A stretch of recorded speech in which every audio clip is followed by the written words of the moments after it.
So, like, subscribe, ID in the Discovery Channel. Yes, ID in the Discovery Channel. The links are provided below.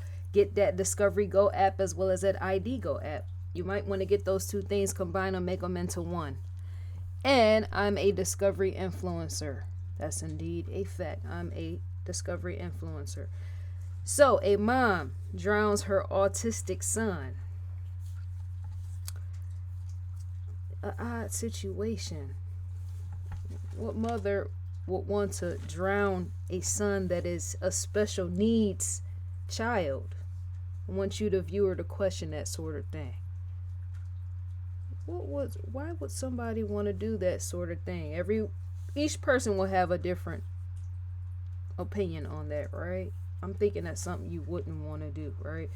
So a mother drowned her autistic son. Patricia Ripley, of Florida, age 45 years old, tried to say her 9-year-old son by the name of Alejandro, right, was kidnapped. At first, she claimed he was kidnapped, but later on, she confessed, right, that she was the killer. Once again, the conclusion is she drowned the kid herself. She confessed that she took the life of her son and now is facing first-degree murder along with premeditated murder. This information comes from Florida police. The drowning tragedy, May 21st. This is very recent, right? A security camera filmed the mother of the 9-year-old Alejandro.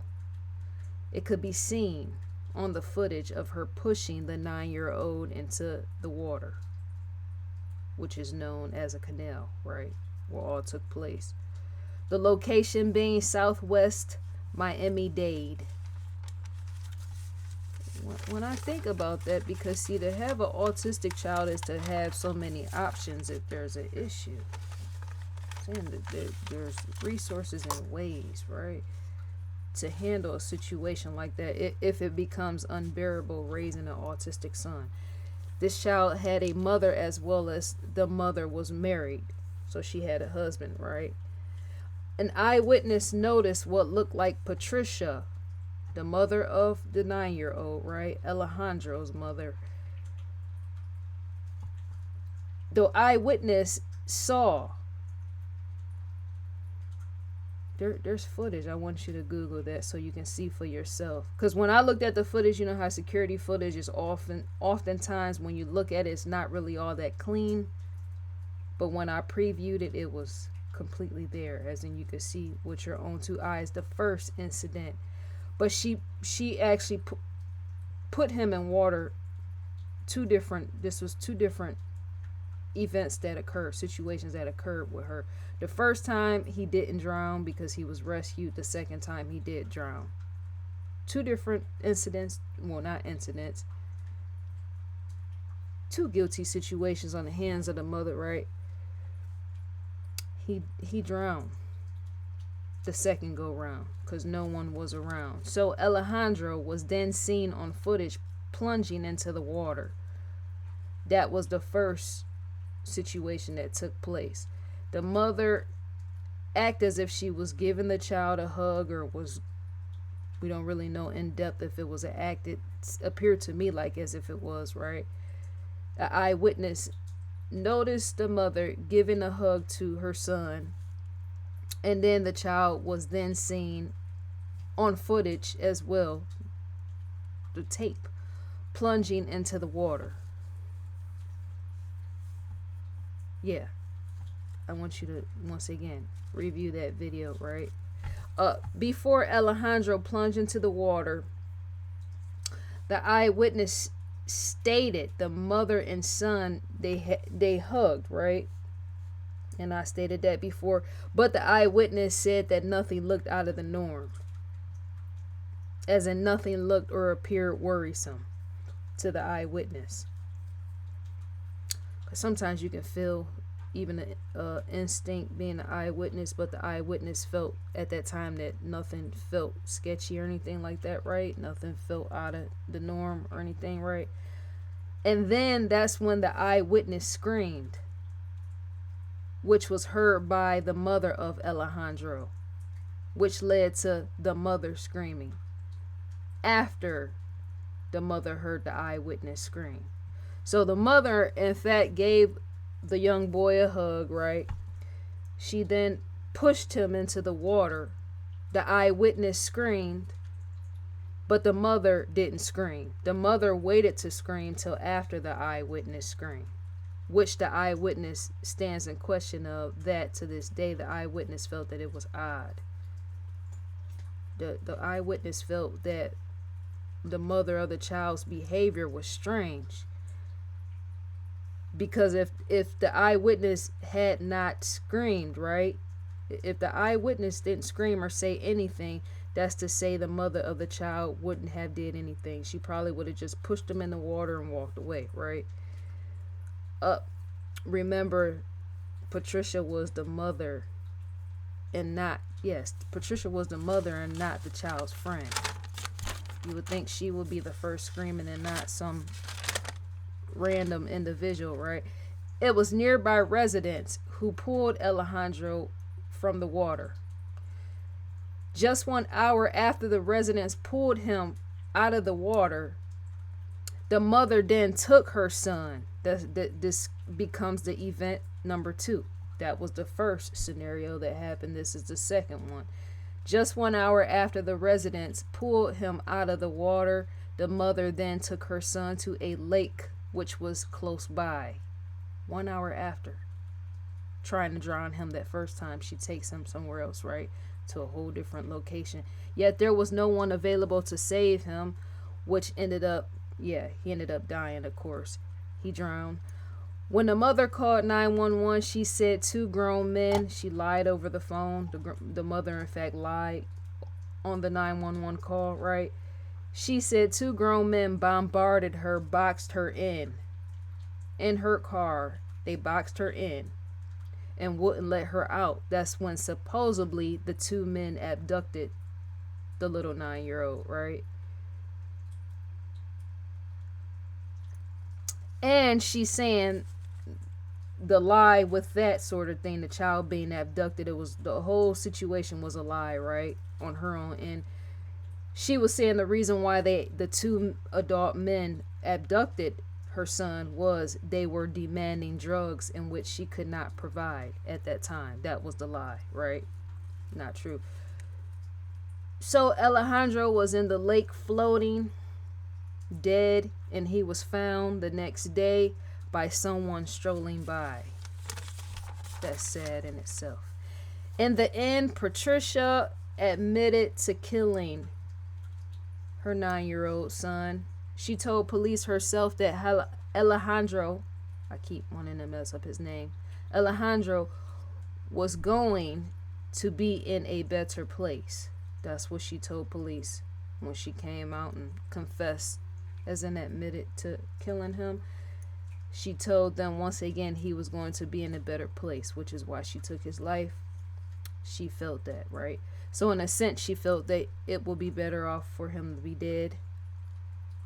Those wasn't her exact words, but you know, when you pay attention real closely, you can feel that vibe, right? She's being held without bond at the Turner Goldford Night Correctional Center. The location is West Miami-Dade in Florida. Everyone who knew and loved Alejandro offered their condolences, including one of his former school teachers. And then husband to Patricia stated it's hard dealing with a tragedy, yet he wanted the public to know he feels his wife isn't as guilty as what's been stated about her to the public. He feels that what has been stated is not completely the truth, and yet it is, right? Can't really make excuses for that sort of thing. I mean, video picked up what occurred the first time and of course what happened the second time. It's sad when it takes nearby residents to come save your child, right? And yet on the footage is all seen what was going on, right? So Alejandro wore diapers, and he was in a Captain America shirt and a diaper when he was found dead floating in a canal. He was a special needs student, and there's court records which showed the school sued Patricia and her husband Aldo for $4,000 in unpaid tuition. Such occurred back in 2016 over the child, her son, yes. And Alejandro was being tutored at home before she took his life. So, questions, dear viewers. Could it be that the family to the young 9-year-old, him being autistic, say, could they have had financial issues caring for him, knowing he was a special needs child? Or maybe the child's mother no longer wanted him because he was autistic. Not everybody is surprised, excited, and happy to have an autistic son. Some people feel shame with that sort of thing, and some people feel even worse knowing that they have to provide for a special needs child for the rest of their life, right? So do you feel that there was a financial issue with that sort of thing, or the situation, them caring for him, or do you feel that the mother may not have wanted him because he was overall autistic, right? Think about that. It's one or the both. Either Patricia couldn't care for her autistic son, or she and her husband could no longer afford the child's schooling. Seeming the couple were sued once again back in 2016 by a school for $4,000, which was unpaid to the school. Why would a mother and a husband not pay $4,000 to a school? Unpaid tuition. You have to question their income, as in what could they not afford, right, in the home, even for the child. Because if they couldn't pay the unpaid tuition to the school and they were sued for that sort of thing, as I say, they might have had deeper financial issues enough not to be able to afford and take care of the autistic child, right? So what other reason could there have been in a mother wanting to kill her special needs child knowing he was autistic? I asked that like 4 or 5 times. The child did need the mother. Yes, he did. Remember, he was not able to save himself from drowning. So that, in fact, says a lot. He depended on her. Yeah, he needed her, right? So she knew he needed her, which is why she pushed him into the water. When you think in depth on it, she pushed him into the water. She knew that he needed her, right? That played out 2 different times of her pushing him into that water, and her knowing he wasn't going to survive, right? To have a child that needs you is to say, I'm going to end his life. That way I don't no longer have to be bothered. You can see straight into the situation for what it is, as in calling out the guilt factor of what happened, right? Anytime a child is special needs, is dependent on the mother no longer wants him, and so she ends his life. That leads to no more of a dependency of the child on the mother, which is why you would take his life in the first place. I said that twice, right? So, yeah. So I sense that she killed him for that reason, the autism factor, right? It's apparent he couldn't swim. Some autistic kids can indeed swim, yet this one couldn't. So my last question is, why didn't the mother place the child into foster care if she no longer wanted him or couldn't provide for him? Yeah, it shows not everyone uses their brain or logic or something, right? She could have easily given the child up for adoption to an agency, if raising him and him being autistic and 9 years old, if that was so much work or too much work for her. She could have easily given him up, right? Not everybody thinks that far, but she didn't. She took his life instead. So that shows how much value was there on the end of her end. So, dear viewers, leave a comment in the comment section. Let me know what you think and feel about this video. The story in itself. right? So all type of autistic kids out here. Some live to see old age, right? Not everybody makes it. Some die at birth. Babies have died being born autistic, right? But that's a sad situation. That had to be frightening on his own end, knowing he couldn't swim. Him just going down in the water and sinking. But watching that video like that, when the first situation that took place, when she gave him a fake hug or whatever that hug was, and then she pushed him, yeah, that's beyond. I could just imagine how he felt. But just imagine how he felt being autistic, 9 years old, and sinking to the bottom during both times when she put him in that water, right? That's frightening. So we're on investigationdiscovery.com. The ID logo stands in the far left corner. Live now, People Magazine investigates new episodes. To gain access is to click right here, provide who you're subscribed to. You would in fact have access to that sort of thing. Unlocked episodes. To gain access and receive an audio visual preview is to click the play button right here. You would indeed receive a audio visual preview.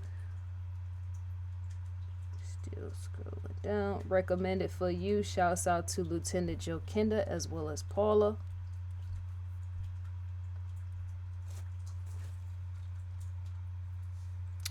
ID Go original series. You can also have access to that as well. He didn't even look 9 years old. He looked much more older than that.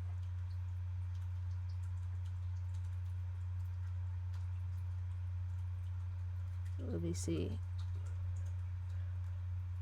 To receive a newsletter from Investigation Discoveries, type your email address in and click next, and you would in fact receive a newsletter from Investigation Discovery.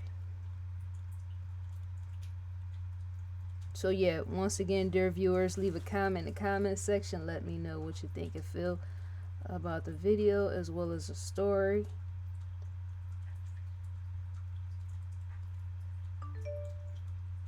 If you know any one person who has did that sort of thing, killed their child because they was a special needs child or a child with autism, autistic, that sort of thing, yeah, that's a no-go. Isn't it stupid, right? Because to be special needs in a sense is to be considered special, which is to be taken care of. That's the point. It's like a gift. A special needs child is in fact a gift, but to not want the gift is to throw it away, right? Not everybody treasures special needs kids is all I'm trying to say. So yeah, dear viewers, may you enjoy your day. I will in fact enjoy mine, and I'm gone for now. 1.